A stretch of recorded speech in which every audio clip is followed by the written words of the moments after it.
नमस्कार, स्वागत है आपका द न्यूज पर। मैं हूं आपके साथ शिप्रा सैनी। गुजरात से बड़ी खबर है। गुजरात में पांव जमाने की कोशिश कर रही आम आदमी पार्टी को बड़ा झटका लगा है। आम आदमी पार्टी के विधायक भूपत भयानी ने विधायक पद से इस्तीफा दे दिया है। जी हां, ये बड़ी खबर गुजरात से सामने आ रही है, जहां पर आम आदमी पार्टी को ये बहुत बड़ा झटका लगा है। 5 विधायक हैं आम आदमी पार्टी के, और उनमें से एक विधायक भूपत भयानी ने इस्तीफा दे दिया है। अब वो बीजेपी में जा रहे हैं, इस तरह की खबरें भी सामने आई हैं। तो भूपत भयानी जो कि विधायक थे आम आदमी पार्टी के, लेकिन अब उन्होंने आम आदमी पार्टी से इस्तीफा दे दिया है। दरअसल आम आदमी पार्टी की नजर 2024 लोकसभा चुनाव में गुजरात में बेहतर प्रदर्शन करने पर थी, लेकिन जिस तरीके से एक विधायक ने साथ छोड़ दिया है, जाहिर तौर पर ये आम आदमी पार्टी के लिए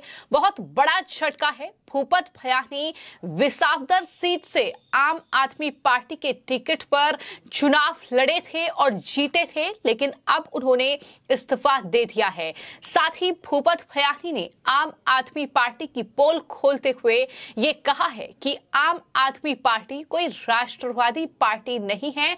मैं राष्ट्रवादी व्यक्ति हूं, मैं विकास चाहता हूं, मैं जनता की सेवा चाहता हूं, लेकिन आम आदमी पार्टी में रहकर मैं ये तमाम चीजें नहीं कर सकता। ये भी बड़ी बात उनकी तरफ से कही गई है। तो बहुत बड़ा झटका आम आदमी पार्टी को गुजरात में लगा है, जहां पर कुल 5 विधायक आम आदमी पार्टी के थे, लेकिन अब उनमें से सिर्फ 4 विधायक आम आदमी पार्टी के पास बचे हैं, क्योंकि भूपत भयानी ने विधायक पद से इस्तीफा दे दिया है और बीजेपी ज्वाइन करने जा रहे हैं। इस तरह की खबरें भी सामने आई हैं। जो भूपत भयानी का बयान सामने आया है, उससे भी ये साफ तौर पर अंदाजा लगाया जा सकता है कि वो बीजेपी में शामिल होने जा रहे हैं।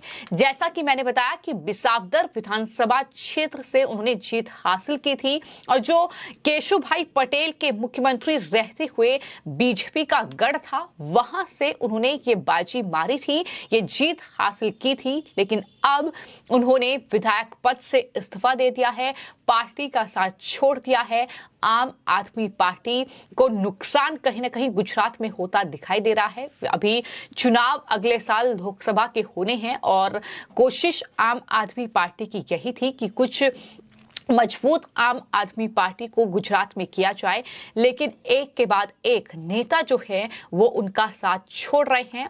साथ ही मैं आपको ये भी बता दूं कि भूपत भयानी ने अपना जो विधानसभा अध्यक्ष हैं शंकर चौधरी, उन्हें इस्तीफा सौंप दिया है। तस्वीरें सामने आई हैं जब मीडिया का जमावड़ा उनके पास है और मीडिया लगातार उनसे सवाल पूछ रहा है। यही पूछा जा रहा है कि आखिर इतनी जल्दी उन्होंने आम आदमी पार्टी का साथ क्यों छोड़ दिया। तो भूपत भयानी ने यही कहा है कि मैं वापस अपनी पार्टी में जाना चाहता हूं, यानी पहले ही वो बीजेपी में थे, लेकिन चुनाव से पहले उन्होंने आम आदमी पार्टी को ज्वाइन किया था, लेकिन उसके बाद अब उन्होंने ये कहा है कि मैं एक राष्ट्रवादी व्यक्ति हूं और आम आदमी पार्टी राष्ट्रवादी नहीं है।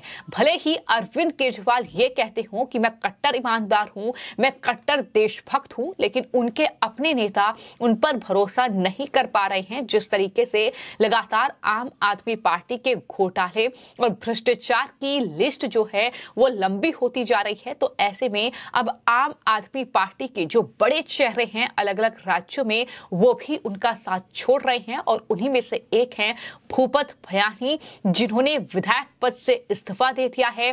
अरविंद केजरीवाल और उनकी पार्टी को एक बहुत बड़ा झटका भूपत भयानी ने गुजरात में दिया है। विधानसभा में अपना इस्तीफा देने के लिए भूपत भयानी पहुंचे, और वहीं पर उन्होंने मीडिया से बातचीत की और ये कहा कि मैं एक राष्ट्रवादी व्यक्ति हूं, जबकि आम आदमी पार्टी कोई राष्ट्रवादी पार्टी नहीं है। मैं लोगों के हित में काम करना चाहता हूं। मैं पहले भी बीजेपी में था। इसके साथ ही उन्होंने विधानसभा अध्यक्ष शंकर चौधरी को अपना इस्तीफा सौंप दिया है। अब जो खबरें सामने आ रही है कि वो बीजेपी को ज्वाइन करने जा रहे हैं, बीजेपी में शामिल होंगे, और जैसा कि जानकारी सामने आ रही है कि विसावदर सीट से चुने गए विधायक भूपत भयानी किसी भी वक्त बीजेपी में शामिल हो सकते हैं।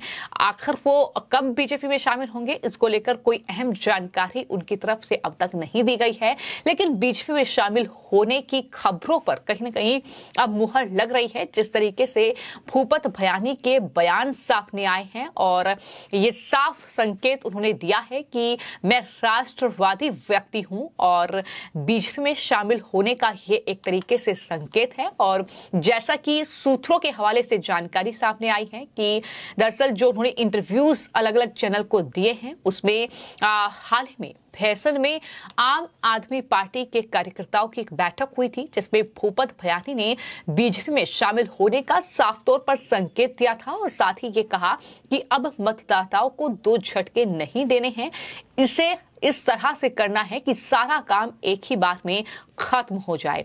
ये बड़ी बात उनकी तरफ से कही गई है।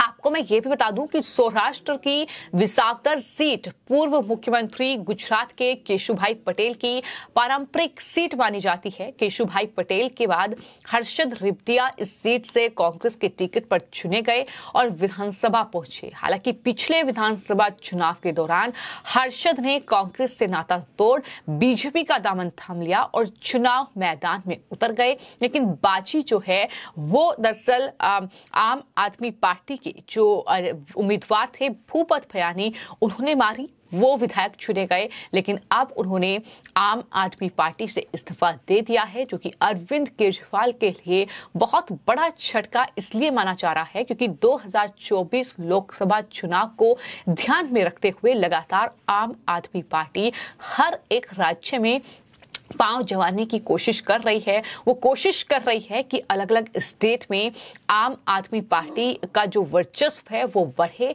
लेकिन ऐसा मुमकिन होता नहीं दिख रहा है। जिस तरीके से आम आदमी पार्टी के जो नेता हैं वो बड़े बड़े भ्रष्टाचार में लिप्त हैं, जेल में बंद हैं और अब इस तरीके से जो बड़े चेहरे हैं आम आदमी पार्टी के वो पार्टी का साथ छोड़ रहे हैं, जिसको लेकर रवीश कुमार की ओर से ट्वीट किया गया है। पत्रकार रवीश कुमार ने ट्वीट करते हुए लिखा कि बीजेपी में शामिल होने के लिए गुजरात के आप विधायक भूपत भयानी ने विधायक पद से इस्तीफा दे दिया। इन नेताओं के भरोसे केजरीवाल जी गुजरात में सरकार बनाने निकले थे।